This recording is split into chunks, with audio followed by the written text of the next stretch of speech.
Imagine paying thousands of dollars for a dream vacation where everything is supposed to be safe, luxurious, and perfectly controlled, only to find out that once your cruise ship leaves port, many of the laws you assume protect you no longer apply, crimes can quietly disappear, medical emergencies can turn into nightmares, and the smiling crew serving your drinks may be working exhausting hours under conditions you never see.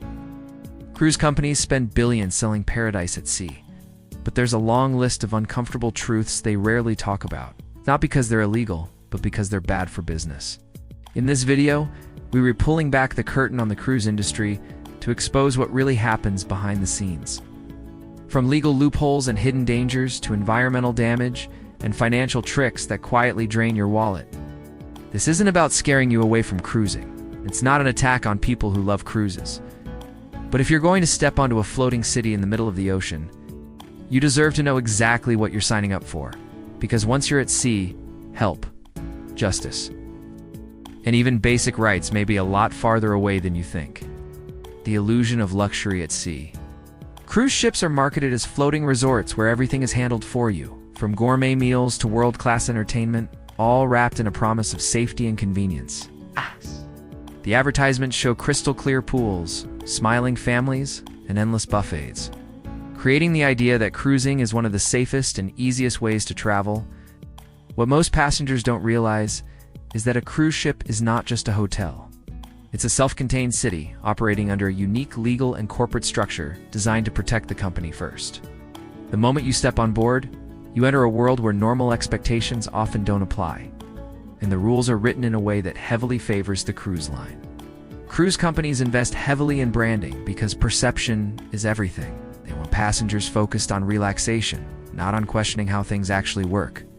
This carefully managed image allows uncomfortable realities to stay hidden in plain sight, buried in fine print contracts and complex international laws that most travelers never read or fully understand. Legal loopholes that protect cruise companies. One of the biggest secrets of the cruise industry is how legally insulated cruise companies are. Most major cruise lines operating out of the United States are not actually registered in the United States. Instead, they fly flags from countries like Panama, the Bahamas, or Liberia. This practice, known as flagging out, allows cruise companies to avoid many U.S. labor laws, taxes, and safety regulations. When something goes wrong on board, jurisdiction becomes incredibly complicated. Crimes at sea may fall under the laws of the ship's flag country, the nationality of the victim, the nationality of the suspect, or the country where the ship is currently located. This confusion often results in delayed investigations or no investigation at all. For passengers, this means that pursuing legal action can be extremely difficult, expensive, and emotionally draining. Passenger contracts further protect cruise companies by limiting where and how lawsuits can be filed. Many tickets require passengers to agree to arbitration or to file lawsuits in specific locations like Florida, regardless of where the passenger lives.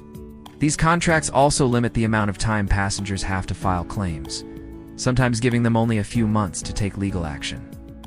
Crime at sea and why you rarely hear about it. Crime does happen on cruise ships, but it is rarely discussed openly. Incidents such as theft, assault, and even sexual assault have been reported by passengers and crew members alike. The challenge is that cruise ships are controlled environments where the company manages security, reporting, and communication.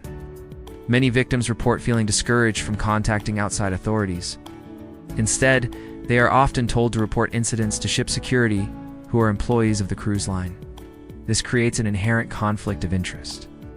The company's priority is minimizing liability and bad publicity, not necessarily ensuring justice for the victim.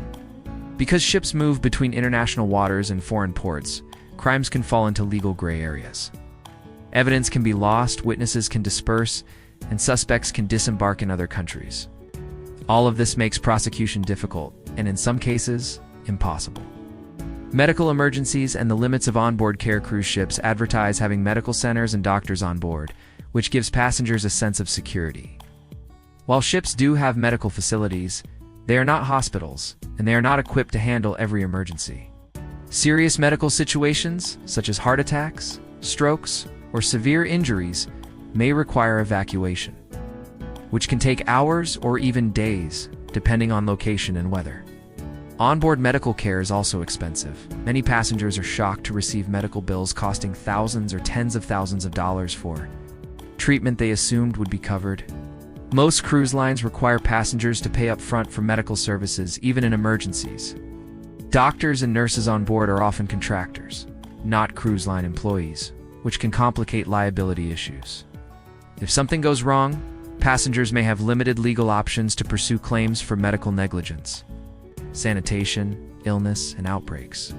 Cruise ships carry thousands of people in close quarters, making them ideal environments for the spread of illness. Norovirus outbreaks are one of the most well-known examples, but respiratory infections and other illnesses also spread quickly on board. While cruise lines follow sanitation protocols, outbreaks still occur. And when they do, passengers may be confined to their cabins or experience disruptions to their vacation. Ships are often under pressure to continue sailing on schedule, even when illness is present. Public reporting of outbreaks is limited, and many passengers don't realize the full extent of how common these issues are until they experience one themselves. The industry works hard to manage public perception, often downplaying incidents to avoid cancellations. The reality of crew working conditions. The crew members you see smiling and providing excellent service are often working under conditions most passengers never consider. Many crew members work long hours, 7 days a week, for months at a time, without a day off. Contracts can last 6 to 9 months or longer, and living quarters are typically small and shared. Crew wages vary widely depending on position and nationality. Many crew members rely heavily on tips to make a livable income. Because ships are flagged in foreign countries, cruise lines are not required to follow U.S. minimum wage laws for most workers. Despite these challenges, many crew members continue working in the industry because it provides opportunities they may not have in their home countries. However, the imbalance of power between the company and the crew often leaves workers with limited protections. Environmental damage and greenwashing. Cruise companies often promote themselves as environmentally conscious, highlighting recycling programs and fuel efficiency improvements. While some progress has been made, the cruise industry still has a significant environmental impact. Cruise ships burn large amounts of fuel, contributing to air pollution and greenhouse gas emissions. Wastewater discharge, including sewage and gray water, can harm marine ecosystems if not properly treated. There have been documented cases of illegal dumping and environmental violations resulting in large fines. The concept of greenwashing allows companies to focus marketing on small improvements while avoiding deeper structural changes that would significantly reduce environmental harm. Passengers are often unaware of the true environmental cost of cruising. Hidden costs and pricing tricks. Cruise fares may appear affordable at first glance, but the final cost often ends up much higher. Gratuities, specialty dining, drink packages, shore excursions, Wi-Fi, and onboard activities can quickly add up. Many cruise lines use dynamic pricing and psychological tactics to encourage spending. Limited time offers, onboard credit incentives, and package deals create a sense of urgency that pushes passengers to spend more than they planned. Even basic necessities like bottled water or certain amenities may come at an additional cost. By the end of the trip, passengers often realize they spent far more than expected. Surveillance and passenger privacy. Modern cruise ships are heavily monitored environments. Security cameras are everywhere, tracking passenger movement throughout the ship. While this is promoted as a safety measure, it also raises questions about privacy and data use. Cruise lines collect extensive data on passengers, including spending habits, preferences, and movement patterns. This data is used to optimize onboard sales and marketing strategies. Passengers rarely know how much data is collected or how it is stored and shared. Privacy policies are often buried in lengthy terms and conditions that few passengers read. Once on board, opting out of data collection is nearly impossible. Ports of call and controlled experiences.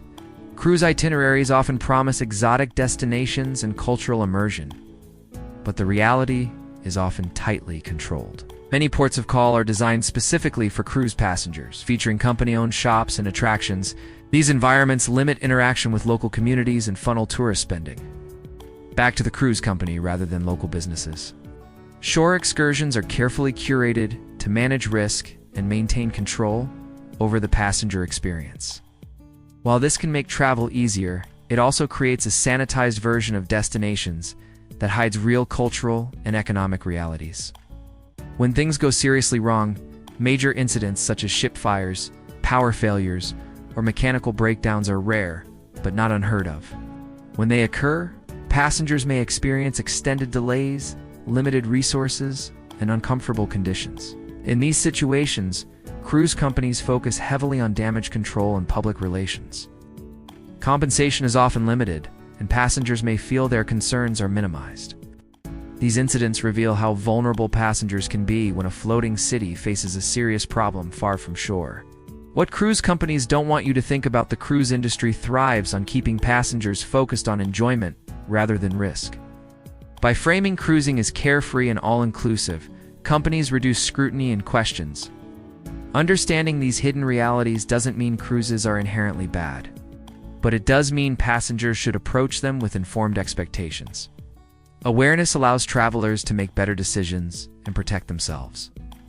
How to cruise smarter and safer: passengers can take steps to reduce risk, such as purchasing comprehensive travel insurance, reading passenger contracts carefully, and researching medical facilities on board. Being aware of surroundings, safeguarding personal belongings, and understanding onboard policies can make a significant difference. Choosing itineraries, ships, and cruise lines carefully also matters. Not all cruise experiences are the same, and informed choices lead to better outcomes. At the end, cruise vacations can be enjoyable and memorable, but they are not the carefree bubble they're often portrayed to be.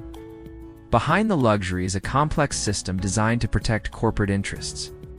By understanding what cruise companies don't want you to know, gain the power to travel smarter, safer, and with realistic expectations.